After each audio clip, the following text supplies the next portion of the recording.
पत्नी 6 महीने से ज्यादा मेंटेनेंस यानी कि भरण पोषण नहीं ले सकती है। जी हाँ, बिल्कुल सही सुना आपने। अभी हाल ही में ऑनरेबल सुप्रीम कोर्ट का एक जजमेंट आया है, जिसके विषय में आज हम आप लोगों को विस्तारपूर्वक जानकारी देने वाले हैं।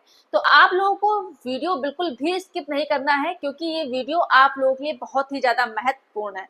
तो वीडियो पूरा अंत तक देखना है, तभी आपको अच्छे से जानकारी समझ में आएगी जब आप पूरा वीडियो देखेंगे। अगर आप नए हैं, चैनल में पहली बार आए हैं, तो ये आपका ही चैनल है, आप इसे सब्सक्राइब जरूर कर दें, साथ में बेल आइकन जरूर दबा दें, जिससे कि हम जो भी नई अपडेट डालें उसका नोटिफिकेशन आपके पास आता रहे और आप जानकारी प्राप्त करते रहें। नमस्कार दोस्तों, मैं एडवोकेट दिव्या, आपका आपके इस यूट्यूब चैनल में स्वागत है। बहुत से पतियों के मेरे पास कमेंट आते रहते हैं कि मैम, मेरी पत्नी मुझसे बिना किसी कारण के अलग हो गई है, अलग जाकर के रहने लगी है और मेरी व मेरे परिवार की कोई भी गलती नहीं है, लेकिन फिर भी मेरी पत्नी ने अलग जाकर के मेरे ऊपर व मेरे घर वालों के ऊपर झूठे केसेस कर दिए हैं और मेंटेनेंस का भी केस किया है।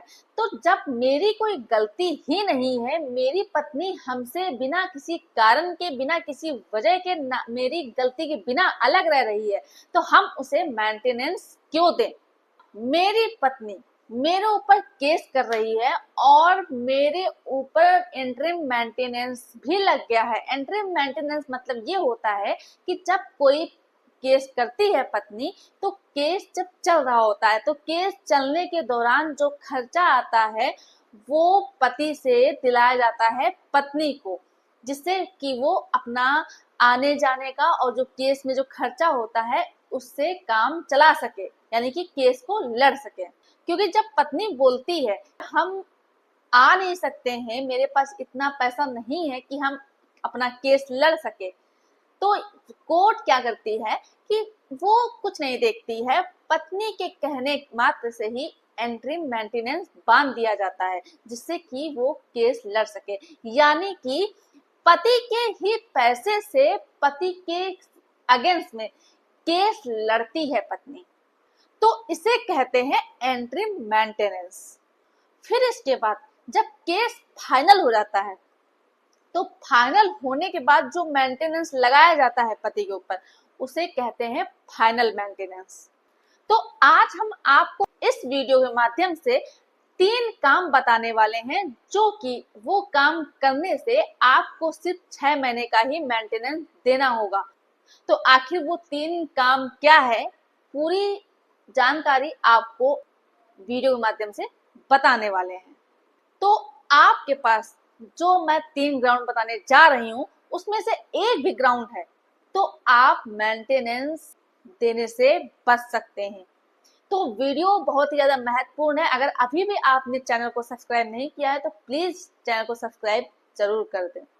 जब पत्नी मेंटेनेंस का केस करती है, तो क्या करती है कि जो पति की एजुकेशन है, जो सैलरी है, वो ज्यादा से ज्यादा लिखवाती है, जिससे कि उसे ज्यादा से ज्यादा मेंटेनेंस मिल सके, जो कि वो पति की सैलरी उतनी होती नहीं है, ना ही वो इतना एजुकेटेड होता है।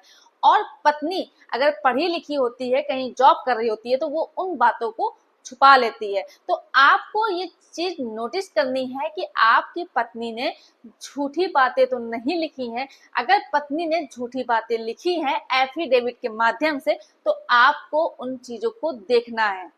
इसके बाद आपको अपनी पत्नी के अगेंस्ट में एक्शन लेना है।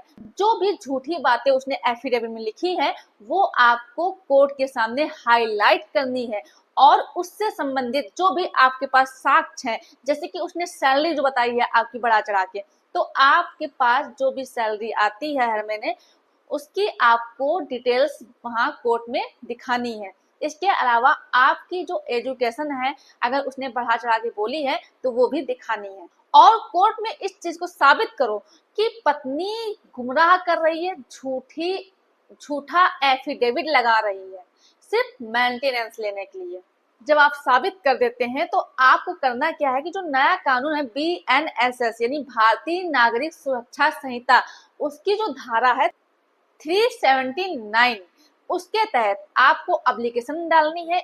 इसके अंतर्गत अगर पत्नी झूठा एफिडेविट लगा रही है, झूठा सबूत दे रही है, तो ये कोर्ट को पावर होता है कि वो पत्नी को सजा दे सकते हैं। साथ में जो मेंटेनेंस का केस है उसे भी खारिज कर सकती है। कहने मतलब ये हुआ कि पत्नी को सजा भी मिलेगी झूठा एफिडेविट लगाने पर, और उसका मेंटेनेंस भी कैंसिल हो जाएगा। और ये जो पूरी प्रक्रिया होती है, ये प्रक्रिया पूरा होने में सिर्फ 6 महीने का ही समय लगता है। यानी जब एंट्रीम मेंटेनेंस आपके ऊपर बांधा जाएगा तो सिर्फ आपको 6 महीने ही मेंटेनेंस देना होगा, इससे ज्यादा आपको नहीं देना होगा। और आप साबित कर देते हैं तो पत्नी का मेंटेनेंस भी खत्म किया जा सकता है। दूसरा जो पॉइंट है मेंटेनेंस ना देने का, वो ये है कि अगर आपकी पत्नी बिना किसी कारण के, किसी बिना वजह के आपसे अलग हो गई है, अलग जाकर के रहने लगी है और उसने मेंटेनेंस का केस किया है, तो आपको इस चीज को साबित करना है कि आपकी पत्नी बिना किसी कारण के अलग हो गई है। इसमें क्या होता है कि पत्नी जब मेंटेनेंस का केस करती है तो कारण कोई भी नहीं होता, लेकिन वो झूठ लिखवाती है कि मेरे पति ने मुझे बहुत मारा पीटा या मेरे साथ दुर्व्यवहार किया। तो वो चीज जब वो बोलेगी तो उसे साबित करना रहेगा, वो साबित नहीं कर पाएगी कोर्ट में, क्योंकि उसके पास साक्ष्य होगा ही नहीं, क्योंकि पत्नी ने झूठी कंप्लेन की है। और आपके पास उस चीज का अगर साक्ष्य है तो आप कोर्ट में दिखाइए, वहां पर कोर्ट को कन्विंस कीजिए।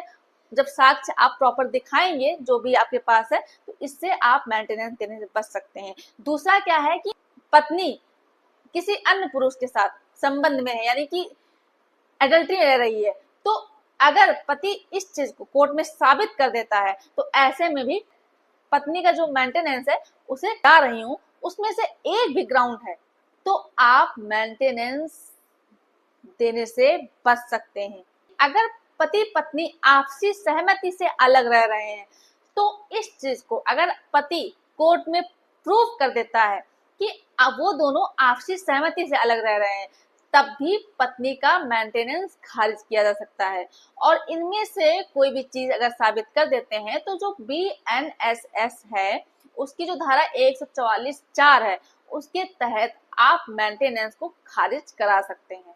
144(5) है उसके तहत अगर मेंटेनेंस बन भी गया है, उसके बाद अगर आपने इन तीनों में से कोई भी चीज एक साबित कर दी है तो आपका मेंटेनेंस बनने के बाद भी मेंटेनेंस कैंसिल किया जा सकता है।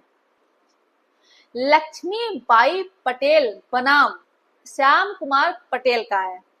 जो हमने आपको 3 कार्य ऐसे बताए हैं कि इनमें से 3 कार्य अगर हैं, उनमें से अगर आपके पास एक भी कार्य का सबूत है तो आप मेंटेनेंस देने से बच सकते हैं, जो कि इस जजमेंट का आप सहारा भी ले सकते हैं। तो अगर मेरे द्वारा दी गई जानकारी आपको पसंद आई है तो वीडियो को लाइक जरूर कर दें, ज्यादा से ज्यादा लोगों को शेयर कीजिए। अगर अभी भी आपने चैनल को सब्सक्राइब नहीं किया है तो यह आपका ही चैनल है, आप इसे सब्सक्राइब जरूर कर दें। धन्यवाद।